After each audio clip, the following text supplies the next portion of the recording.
Shalom teman-teman, kembali ketemu dengan saya, Andre. Terima kasih juga buat teman-teman di Smart People yang sudah memberikan kesempatan untuk kembali melayani di Smart People Church ini. Oke, sebelum kita mulai pembahasan kita hari ini, kita akan berdoa dulu ya. Ya, mari kita berdoa. Bapa Surgawi, kami mengucap syukur dan berterima kasih atas kesempatan, atas anugerah-Mu yang sudah Engkau berikan kepada kami yang begitu nyata ya Tuhan. Terima kasih Bapa, sebentar kami akan banyak belajar itu tentang firman-Mu, kiranya Engkau urapi kami hamba-Mu, dan juga Engkau memberkati rekan-rekan kami yang ada di Smart People, ataupun rekan-rekan kami yang lain Tuhan. Kiranya kasih kuasa ilahi ada bersama dengan kami. Di dalam nama Tuhan Yesus Kristus, haleluya, amin. Oke, tanpa panjang-panjang lagi, hari ini saya dipercayakan untuk membawakan renungan, sharing di program Jesus Way. Oke, hari ini kedua kalinya saya dapat kesempatan untuk melayani di Smart People. Teman-teman yang belum kenal, tadi saya sudah perkenalkan di awal, nama saya Andre. Saya tinggal di Blitar saat ini dan juga melayani juga di Blitar dan juga saya seorang wira swasta. Oke, teman-teman, siang hari ini kita akan belajar dari sebuah Injil yang ditulis oleh Yohanes. Kita tahu bahwa Yohanes itu adalah murid kesayangan Yesus sendiri, yang dia diizinkan istilahnya dalam tanda kutip ya, menikmati kehidupan sampai tuanya. Kalau murid-murid yang lain dia menjadi martir, menjadi pejuang-pejuang Kristus.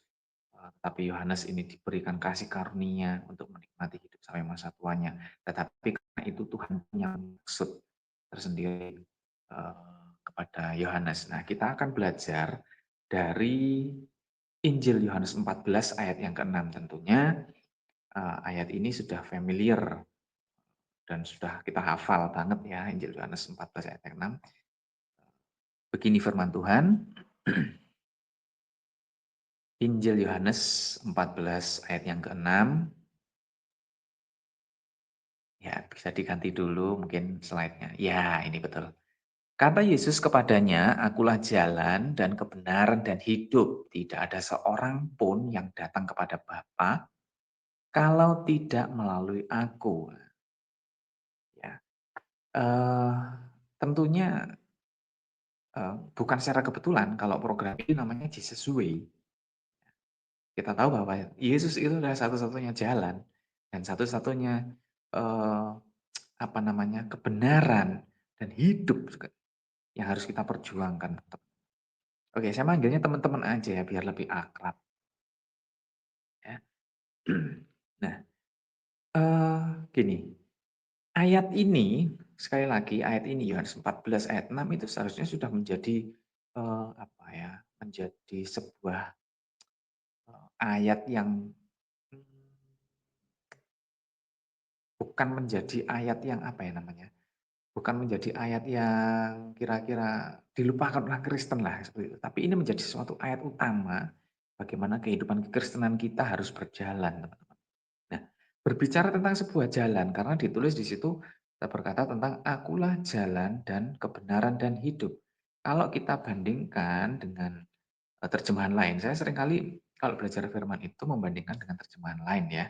Nah, untuk apa? Untuk agar kita lebih mengerti, agar kita lebih paham maksud dari ayat tersebut. Nah, kalau kita baca di versi terjemahan bahasa Indonesia masa kini, saya bacakan, Yesus menjawab, "Akulah jalan untuk mengenal Allah dan mendapat hidup." Nah, di situ adalah akulah jalan untuk mengenal Allah. Jadi satu-satunya jalan untuk kita bisa mengenal Tuhan, mengenal Kristus, mengenal Allah Bapa. Itu hanya lewat Yesus. Tidak ada jalan lain. Nah, jalan di sini teman-teman harus kita ketahui dulu seperti apa sih jalan yang ditawarkan oleh Yesus ini. Apakah jalan yang ditawarkan Yesus ini merupakan sebuah jalan yang enak, jalan yang bebas hambatan gitu, atau jalan yang eh, apa ya, mulus, tidak ada lubang, tidak ada benjolan, tidak ada rintangan. Jalan seperti apa?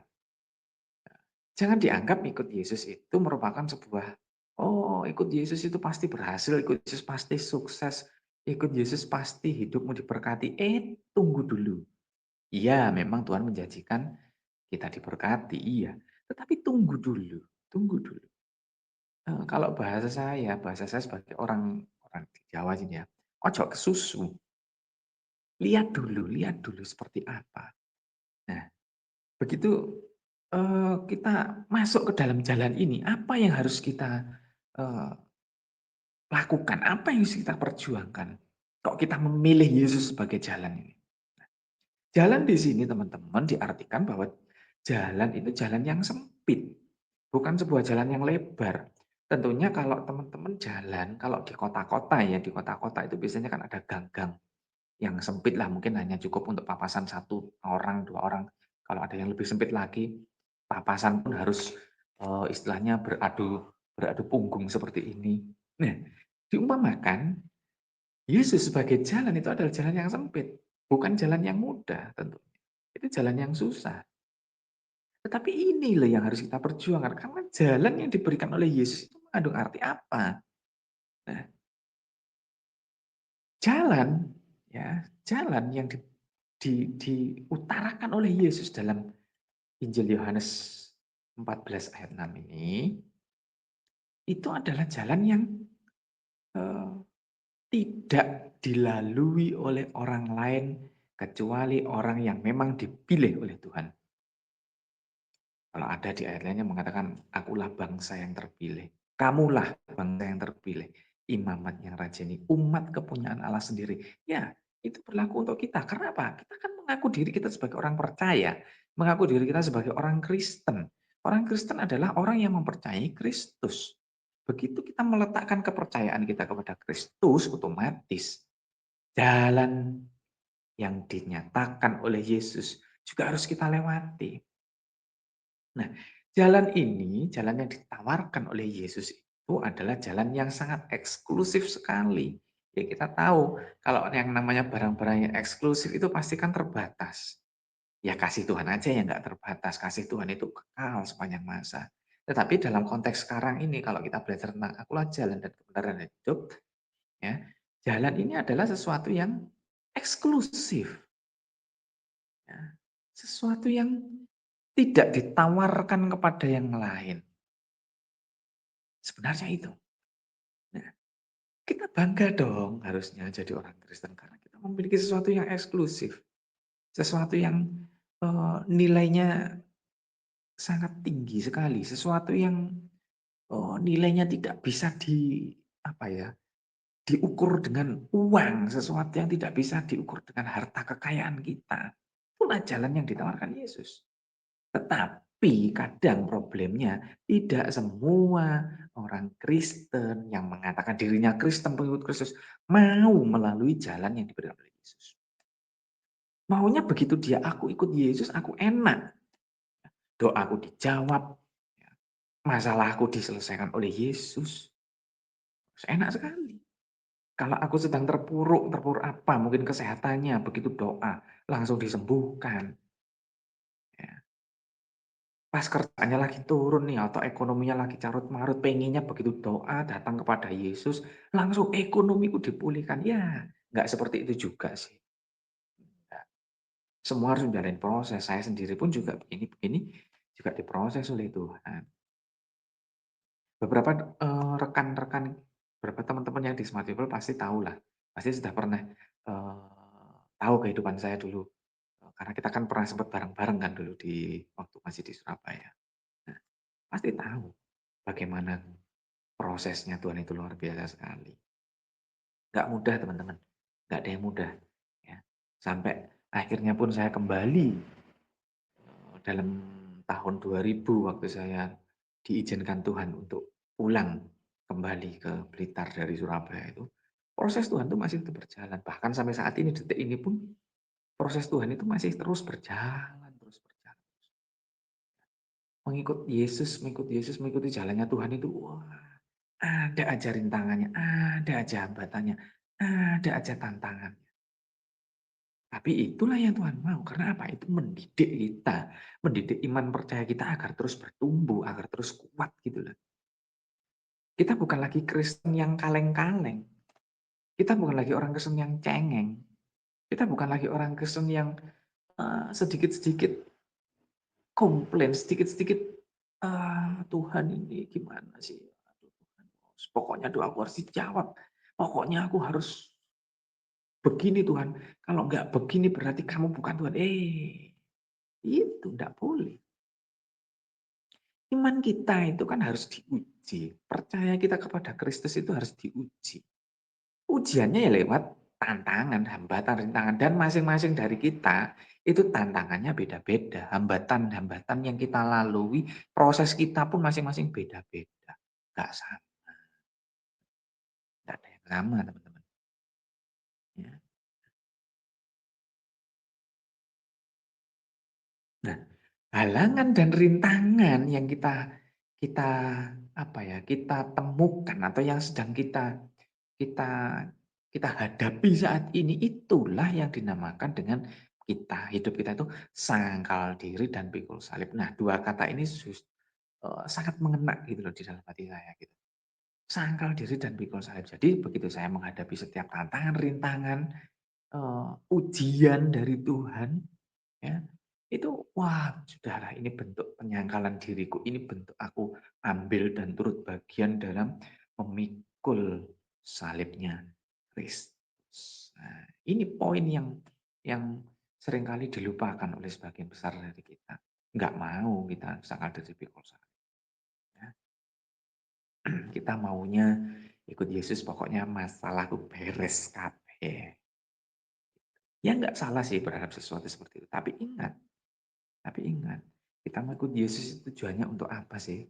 Kalau kita mengikuti Yesus hanya tujuannya untuk mendapatkan apa yang ada di dalam dunia ini, percuma saja pengikutan kita kepada Kristus.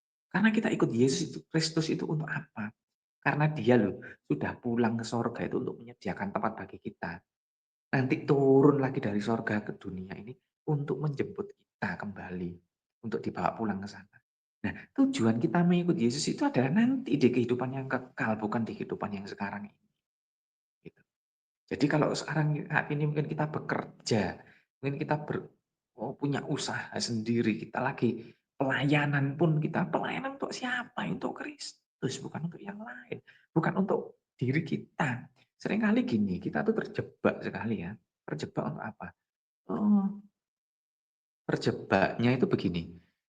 Wah, pelayanannya begitu padat banget sampai nggak punya waktu untuk keluarga, untuk apa. Seringkali kita punya motivasi lain kok selain untuk melayani. Motivasi kita mungkin bisa jadi untuk, ya dalam tanda kutip ya, memperkaya diri sendiri bisa, atau untuk menaikkan namaku di panggung pergerejawian seperti itu. Kadang-kala itu, motivasi kita tuh seringkali salah. Nah, inilah yang harus kita perbaiki. Ya, gitu. Nah, kalau dalam bahasa Ibraninya, jalan di situ disebut hodos. Nah, hodos artinya sebuah perjalanan. Nah, saat ini pun kita juga sedang mengalami sebuah perjalanan dari satu titik, dari titik A ke titik B, itu bersama siapa? Bersama dengan Kristus tentunya. Itu teman-teman. Nah, kalau kita nggak berjalan dengan Kristus, pada saat kita menghadapi tantangan, pada saat kita menghadapi ujian, pencobaan, halangan, atau apapun, nggak kuat kita teman-teman. Nggak kuat. Berapa banyak orang-orang yang mengakhiri hidupnya gara-gara mungkin masalah yang sebenarnya bukan masalah yang berat. Tapi yang membuat berat itu apa? Ya karena hidupnya tidak bergantung pada Kristus, tidak bergantung pada Yesus. Itu yang membuat berat. Lah kalau hidup kita ini bergantung pada Yesus, bergantung pada Kristus, itu sudah bukan menjadi sesuatu yang berat lagi seharusnya seperti itu. Itu loh. Ya. Kita buka di Injil Matius 10 ayat 38.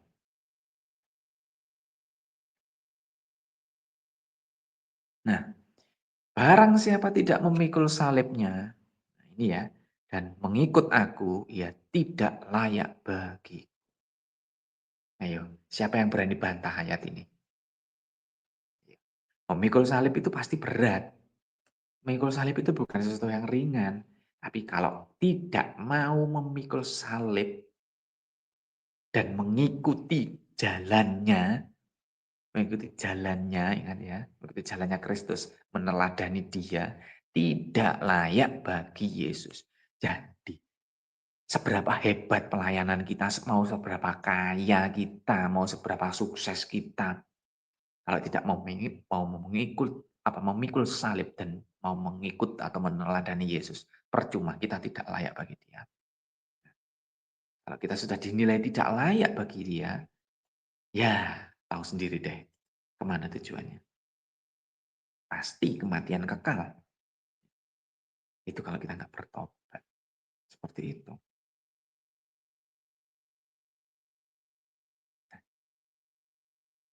Kita buka lagi teman-teman di Matius pasal 7.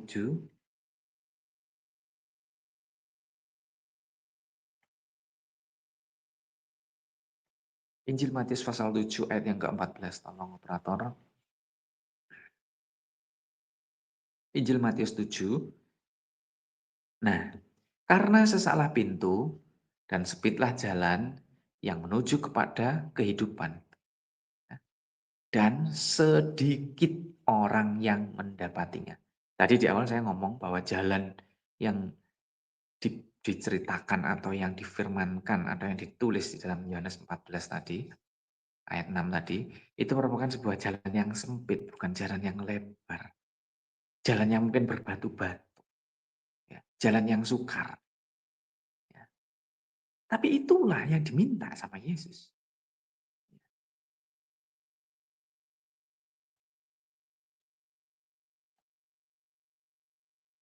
Itu yang diminta oleh Yesus.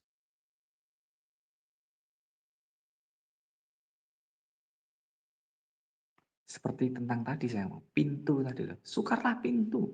Kalau terjemahan lain begini, tetapi sempit dan sukarlah pintu dan jalan yang membawa orang kepada hidup. Justru ternyata jalan yang membawa kita kepada hidup yang sebenarnya, hidup di kekekalan itu sukar gitu loh. Makanya ikut Tuhan atau menjadi orang Kristen itu sebenarnya ini pilihan yang sukar sebenarnya, pilihan yang sulit. Gitu. Bukan sesuatu yang sederhana ikut Yesus itu. Mungkin sih dari prakteknya mungkin ya kita mengikuti sederhana boleh. Tapi secara inti sarinya sebenarnya susah sekali. Karena hanya sedikit orang yang menemukannya, itu sudah ditulis loh. Di dalam Matius 7 ayat 14 tadi. Hanya sedikit orang yang menemukannya. Berarti apa? Jalan ini kan menunjukkan jalan yang eksklusif tadi kan. Ya toh. Jalan yang nggak semua orang punya gitu loh. Contohnya begini deh. Kalau teman-teman semuanya dikasih sesuatu barang yang memang benar-benar langka dan mahal harganya, pasti mau disimpan kan, pasti dirawat dengan baik kan. Kalau perlu disimpan di dalam brankas, brankasnya yang tahan api lagi, tahan gempa. Ya. Kalau perlu brankasnya segede segede rumah mungkin kalau penting. Karena barang itu begitu bernilai. Barang itu begitu mahal, tidak bisa dinilai dengan uang. Gitu. Ya, pasti disimpan dengan baik gitu loh. Nah, itu jalan yang diberikan oleh Yesus itu jalan yang seperti itu, yang nilainya seharusnya tidak bisa kita nilai dengan apa ya, yang ada di dunia ini nggak bisa gitu loh. Tidak ada bandingannya, teman-teman. Itu teman-teman. Nah, keeksklusifan ini tadi ya, itu ditegaskan oleh Yesus sendiri dengan apa? Dia bilang apa? Tidak ada seorang pun yang datang kepada Bapa kalau tidak melalui aku kalau tidak melalui Yesus. Eksklusif kan? Ya kan? Itu bukan jalan yang kaleng-kaleng kan sebenarnya. Karena nggak semua orang punya ini gitu loh. Nah kalau sekarang kita yang sudah punya, kita yang sudah beranugerah oleh Tuhan, menerima Dia sebagai Tuhan dan Juru Selamat, kok malah main-main, kok malah ya gitu-gitu aja gitu loh. Ya, ya Anda tidak menghargai Kristus. Kamu nggak menghargai Tuhan gitu loh. Ada pendeta khotbah, mungkin ada bapak gembala khotbah, atau mentor yang khotbah, khotbahnya keras banget. Ya.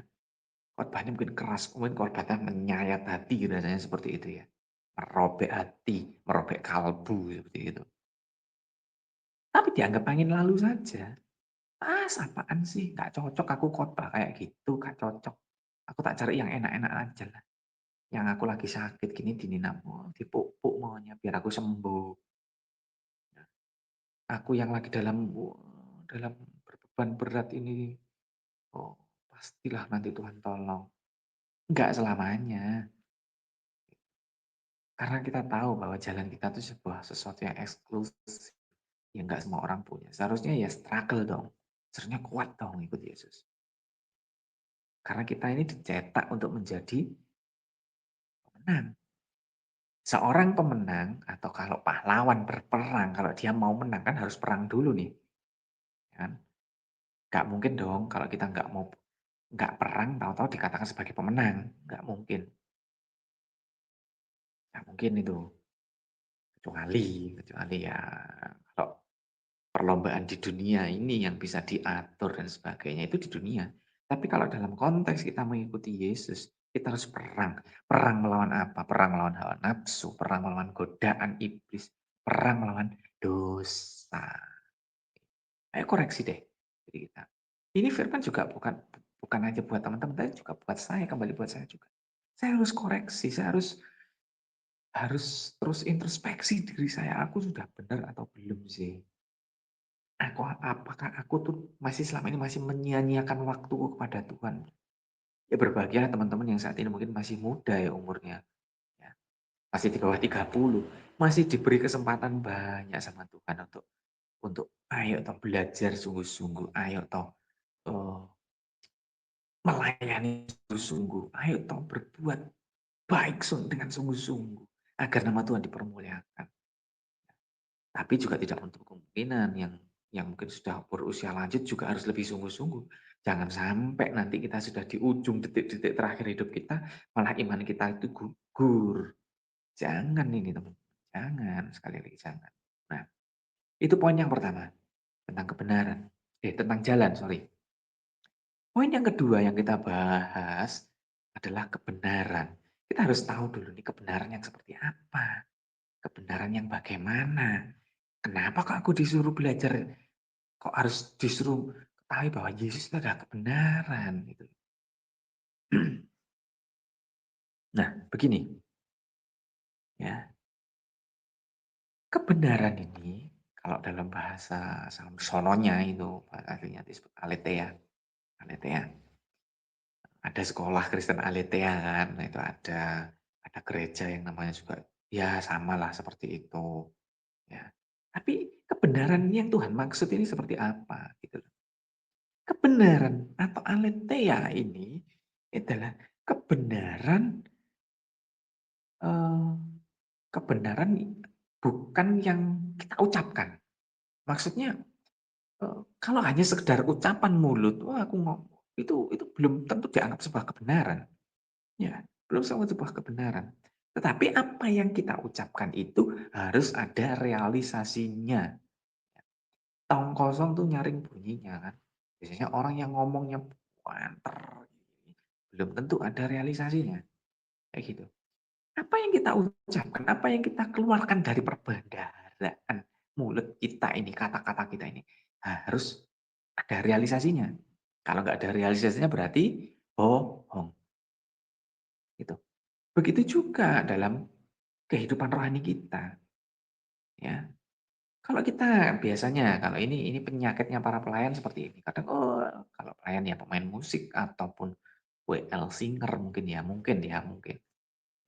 Seringkali di mimbar, di panggung itu, diurapi sekali sepertinya, diurapi sekali, luar biasa sekali oh, mungkin permainan musiknya luar biasa, oh kamu BL-nya tadi luar biasa sekali diurapi, bukan sekali. Tapi apakah memang benar seperti itu? Ini harus perlu dicek lagi. Apakah dia sudah benar-benar melakukan kebenaran dalam hidupnya? Ini yang harus dicek. Nah, diceknya lewat mana? Orang terdekatnya. Orang terdekat. Kalau dia bisa mungkin main musik di gereja, ya, mungkin WL singer di gereja, ataupun pengkhotbah sekalipun di gereja. Tetapi kalau bagi orang terdekatnya, hidupnya dianggap tidak benar, berarti dia sudah bohong. Tidak ada kebenaran dalam hidupnya. Ini loh yang harus kita belajar sungguh-sungguh tuh kayak gini. Ya.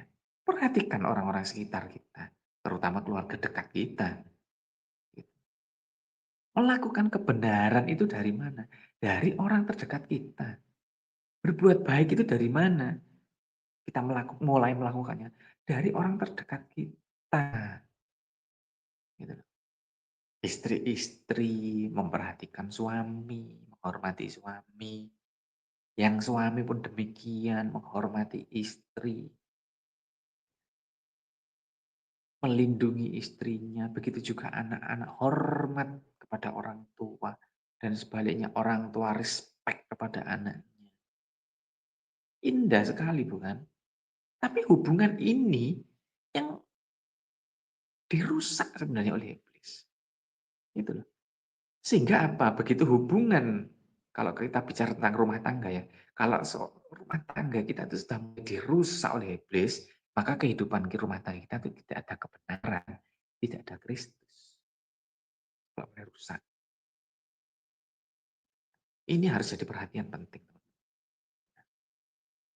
Nah, kebenaran itu saya catat ada beberapa poin teman-teman. Yang pertama, kalau merujuk kepada Yohanes 14 ayat 6 tadi, kebenaran di situ yang pertama ada kebenaran tentang kerajaan Allah. Kebenaran tentang kerajaan Allah. Konteksnya apa? Yesus pada saat dia kembali ke sorga itu adalah menyediakan tempat bagi kita. Berarti apa yang diucapkan Yesus kalau dia ngomong akulah jalan dan kebenaran dan hidup. Berarti dia membicarakan bahwa dia adalah kebenaran itu sendiri. Dan yang aku ucapkan ini tidak ada yang bohong. Yang aku ucapkan ini adalah sesuatu yang benar-benar real. Sungguh-sungguh terjadi. Makanya kalau dia sekarang pun, kalau dia 2000 tahun yang lalu dia mati di atas kayu salib, bangkit, dan naik ke sorga, dan dia bilang bahwa nanti aku akan datang menjemput kita semua, orang-orang yang dikasihinya, itu merupakan sebuah kebenaran, dan itu real, dan itu fakta yang akan terjadi nanti dia akan menjemput kita. Itu. Tahunya dari mana? Firman Tuhan. Jadi kerajaan Allah yang Tuhan maksud itu real, fakta teman. Yang kedua, dia adalah kebenaran tentang keilahiannya. Belibet dikit sih ya, keilahiannya atau kemesiasannya. Dia ngomong, akulah jalan dan kebenaran dan itu merujuk pada siapa? Aku ini loh Mesias. Yesus itu Mesias. Juru selamat yang sudah kalian tunggu. Tapi malah disia-siakan oleh bangsa di waktu itu. Ya, itu. Nah, yang ketiga, kebenaran Allah itu mutlak, absolut, utuh. Utuh. Itu kebenaran Allah. Berbeda dengan kebenaran versi manusia. Kalau kebenaran versi manusia itu berbanding terbalik dengan kebenaran Tuhan. Kalau Tuhan kita tuh melihat segala sesuatunya objektif sekali. Kalau manusia melihat sesuatu, segala sesuatunya sangat subjektif sekali, tergantung siapa. Kalau yang ngomong mungkin orang yang punya kuasa, kalau yang ngomong mungkin orang yang kaya, kalau yang ngomong mungkin orang yang punya jabatan, mungkin dianggap benar. Kalau orang yang ngomong mungkin dianggap disiplin ilmu, punya disiplin ilmu yang bagus gitu karena itu mungkin dianggap sebuah kebenaran. Kan ada ungkapan bahwa sekarang ini kebohongan yang diucapkan secara terus-menerus akan menjadi sebuah kebenaran. Pernah dengar kan, kata-kata kayak gitu kan? Kebohongan yang diucapkan secara terus-menerus akan menjadikan kebohongan itu sebuah kebenaran, gitu loh. Artinya apa? Berarti tidak ada sesuatu yang benar di dunia ini. Karena kebenaran itu hanya mutlak miliknya Tuhan. Kita nggak bisa mengganggu-gugat itu sudah. Ya. Nah, yang menarik kan teman-teman, yang menarik apa? Di dalam sebuah kebenaran hidup kita itu seharusnya ada keterus-terangan. Harus terus terangan, harus jujur. Ya. Nah, kejujuran inilah yang menjadi kelemahan kita manusia. Seringkali kita nggak mau jujur. Iya tahu. Seringkali kita kan maunya tak tutup-tutupi dulu. Ya, contoh nih contoh. Kalau kita mungkin sales ya. Sales hati-hati nih. Yang sales saya nggak menuduh. Tapi biasanya, ya biasanya. Ini contoh soalnya, contoh yang sering terjadi seperti itu, makanya saya buat contoh. Sales kan nggak jujur kadang-kadang, tapi banyak juga sales yang jujur banyak. Tapi ini hanya oknum aja deh gitu. Nggak jujurnya di mana? Manipulasi penjualan, manipulasi nota, ya enggak?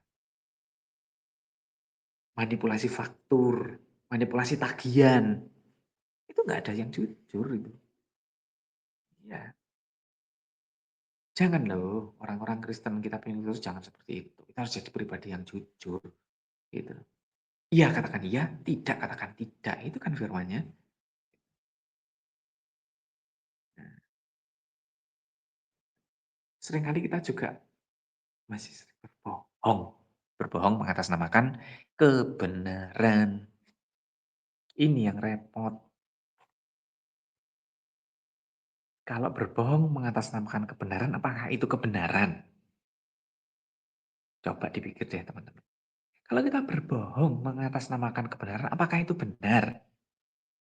Kira-kira bagaimana? Berbohongnya itu sudah salah. Berarti kan belum tentu. Itu kan belum belum masuk pada kebenaran, toh. Nah, jangan ada yang bohong di sini ya. Kalau kalau ada yang sering berbohong, ayo cepat bertobat lah. Cepat bertobat. Belajarlah jujur. Belajarlah berterus terang apa adanya kepada Tuhan. Apa adanya aja deh. Gak usah Nggak usah ada yang ditutup-tutupin gitu loh gitu kan. Percuma kita mau nutup-nutupin di hadapan Tuhan itu juga percuma. Sama Tuhan juga sudah bisa dilihat semua sudah. Oh Tuhan langsung dilihat gini, oh was kamu ini kayak gitu ternyata ya. Yang untuk kamu tutupin ya. Sama seperti ada juga ucapan kalau apa di dunia marketplace ya, di dunia marketplace ada yang ngomong gini, sebaik-baiknya kita menutupi sebuah kejahatan, pasti akan tercium juga kebusukannya. Nah, ya kan? Nah, kalau sebaik-baiknya kita tidak mau, maksudnya menutupi kepura-puraan kita mau pakai topeng nih, pakai topeng, ya. Suatu saat Tuhan singkapkan lewat apa? Macem-macem, gitu ya. Lewat teguran firman. Kalau sudah ditegur sama firman ya cepet bertobat gitu loh. Biar enggak biar enggak nemen-nemen gitu loh. Nah kalau sudah satu 2 3 4 5 6 mungkin 10 kali ditegur sama firman nggak mempan, hmm, kalau sudah Tuhan tunggang balikkan seperti ini, wah bahaya, hancur. Apakah kita mau? Seandainya kita nih, kita melakukan sesuatu yang tidak benar, tahu-tahu Tuhan kau tegur kamu, tek, tek, tek, tek, kamu sudah salah. Ini contoh ya, contoh nih, lewat firman nih contohnya. Wah, kamu sudah salah loh, nggak boleh gini loh, nggak boleh gitu. Ini tidak sesuai dengan firmanku. Contohnya seperti itu ya.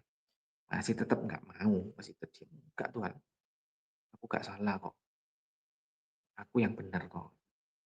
Ngeraskan hatinya. Ingat, Nanti kalau begitu Tuhan tunggang balikkan jatuh, baliknya itu loh yang sakit itu, baliknya nanti, aduh susah ya. Makanya kalau Tuhan tegur lewat firman, cepet aja berbalik, cepet aja, itu yang paling enak, ya. Nah, jadi kebenaran manusia itu relatif. Kebenaran manusia itu apa ya kalau boleh ngomong? Subjektif. Tergantung dilihat dulu siapa. Kalau dia kenalanku ya benar, tapi kalau dia musuhku ya salah. Nah, seperti itu kan. Kita nggak boleh kayak gitu. Kita harus objektif. Melihat segala sesuatu itu harus dilihat dengan benar-benar eh, kepala dingin gitu loh. Ya, itu. Nah, kebenaran Tuhan ini, kebenaran Allah itu menjadi sumber kehidupan rohani kita. Kebenaran Tuhan itu dari mana? Dari firman Tuhan. Dari setiap firman Tuhan yang kita dapat, mungkin setiap ibadah, mungkin kita melihat tayangan-tayangan firman Tuhan yang ada di YouTube, ada yang di lain-lainnya, itu menjadi sumber kehidupan rohani kita. Nah, kalau tubuh jasmani kita kan perlu makan, kalau lapar ya makan. Tubuh rohani kita kalau lapar makan apa?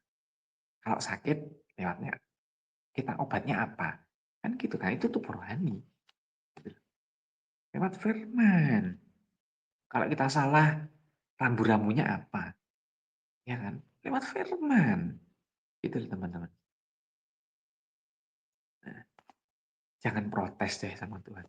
Wah, jangan jangan kebanyakan protes. Jangan kebanyakan klaim juga loh sama Tuhan.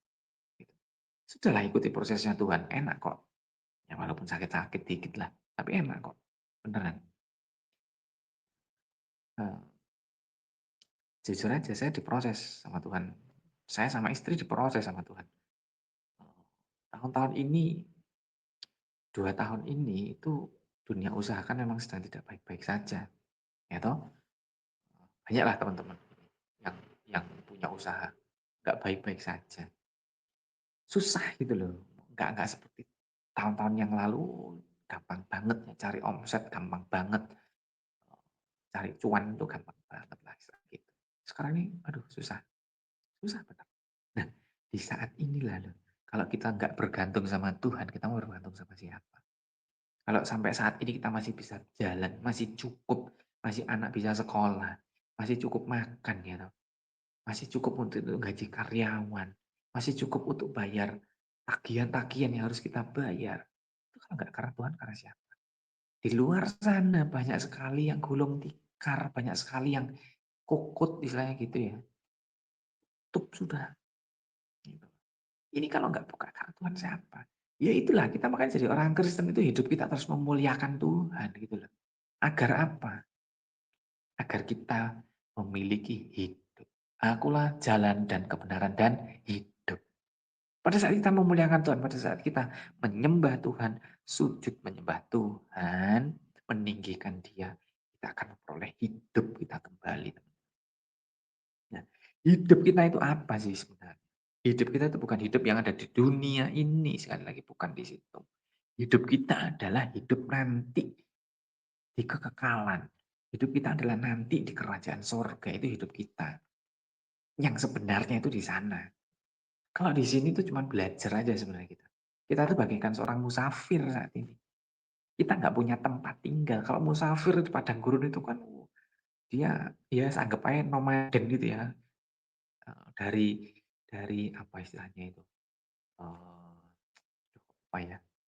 Yang kalau ada airnya, terus ada tumbuhan-tumbuhannya itu apa sih namanya? Kalau yang di gurun pasir itu, aduh lupa saya namanya dulu, Tuhan. Lupa. Ya itulah pokoknya. Nah, dari situ pindah ke tempat yang ada tak apa ke tempat lain yang ada sumber airnya, pindah. Ya itu hidup kita tuh kayak gitu sebenarnya. Terus buat apa kita cari cari dunia sampai mungkin mati-matian sampai banting istilahnya sampai melupakan Tuhan, meninggalkan Tuhan dan mungkin mungkin ya ada kita pakai cara-cara yang nggak benar kita demi mendapatkan dunia. Ngapain gitu loh. Belajar dong kita bergantung sama Tuhan. Kalau kita bekerja dengan baik, bekerja dengan jujur, bisa dipercaya, pasti Tuhan angkat kok. Pasti. Ini rumusan ini sudah diketahui oleh semua orang. Gak cuma orang Kristen tok yang tahu rumusan. Di luar sana, kalau dia pokoknya kerja jujur, kerja dengan baik, bisa dipercaya, cepat sugih teman-teman. Iya, itu prinsip yang di luar sana. Rajin nabung apalagi, ya itu cepat kaya itu. Nah, prinsip ini kalau kita pakai, ya, prinsip ini kalau kita pakai, kita kerja dengan baik, perjuangkan dengan baik, jujur, ya, pastilah jujur, bisa dipercaya. Siapa sih yang nggak suka? Pasti Tuhan percayakan nanti mungkin saat ini kita mesti dipercayakan satu talenta, nanti suatu saat kita akan dipercayakan oleh Tuhan dua talenta. Kita nggak bicara tentang perumpamaan talenta nih. Contoh aja ini. Ya. Nanti Tuhan pasti akan percayakan lebih, lebih, dan lebih. Kita nggak usah minta lebihnya dulu. Tapi fokus dulu apa yang sudah Tuhan percayakan kepada kita dulu. Ini yang wajib jadi fokus. Masalah nanti Tuhan ngasih kita lebih atau tidak, itu urusannya Tuhan. Itu kehendak Tuhan. Tuhan yang bisa menilai kita layak atau enggak. Gitu. Kalau kita dinilai layak, pasti kita akan naik. Ya. Kalau kita dinilai Tuhan belum layak, ya setialah dengan proses ini. Seperti itu kehidupan kekristenan kita itu. Jangan kok kita di sini kok katanya, oh Tuhan aku melayakkan diri Tuhan. Gak ada yang masa itu namanya menilai diri sendiri itu namanya. Iya toh, menilai diri sendiri. Tidak bisa, yang menilai itu harusnya Tuhan. Gitu. Begitu Tuhan menilai, oh kamu sudah layak, kamu tak kasih lagi kepercayaan lebih. Tak kasih lagi kepercayaan lebih. Tak kasih lagi kepercayaan lebih. Seperti itu. Nah, oke. Kita akan lihat dulu tentang kehidupan ini seperti apa. Nah, kehidupan tadi saya sudah jelaskan ya. Kehidupan itu adalah kehidupan yang nanti di kekekalan. Dan tidak ada kaitannya dengan masalah materi. Dan tidak ada kaitannya dengan masalah kekayaan. Itu kehidupan yang kita dapatkan bersama-sama dengan Tuhan. Kita akan buka di Yosua 1 ayat yang ke-8. Yosua 1 ayat yang ke-8.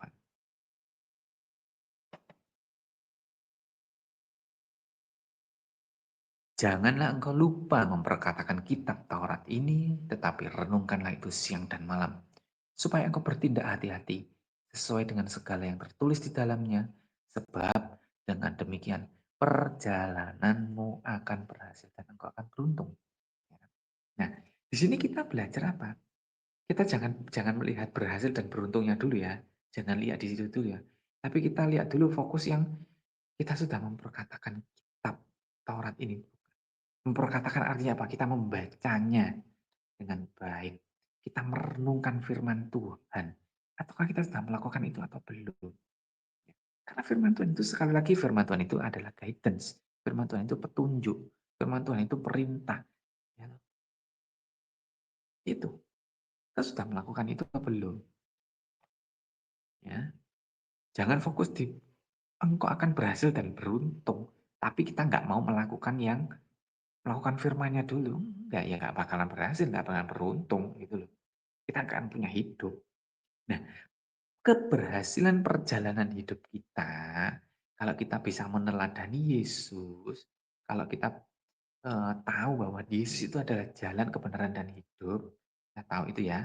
Tidak seorang pun datang kepada Bapa kalau tidak melalui aku. Nah, keberhasilan hidup kita itu adalah nanti begitu kita pada saat kita menghadap Tuhan, pada saat kita bertemu muka dengan Tuhan, itulah keberhasilan kita yang sebenarnya.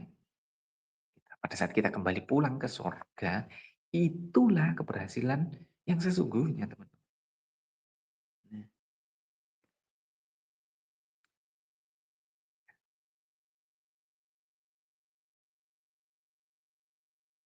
tapi seringkali kita manusia itu misfokus. Misfokus. Ya, misfokus. Salah kita tuh. Salah fokus. Fokusnya lagi bukan, kadang kita bukan Yesusnya yang jadi fokus. Tapi yang jadi fokus kadang itu kita mungkin saat ini fokus kita mulai teralihkan dengan hal materi. hal-hal dunia, ya. Kalau kita melayani Tuhan pun kan pelayanan kita sudah nggak murni lagi pelayanan kepada Tuhan.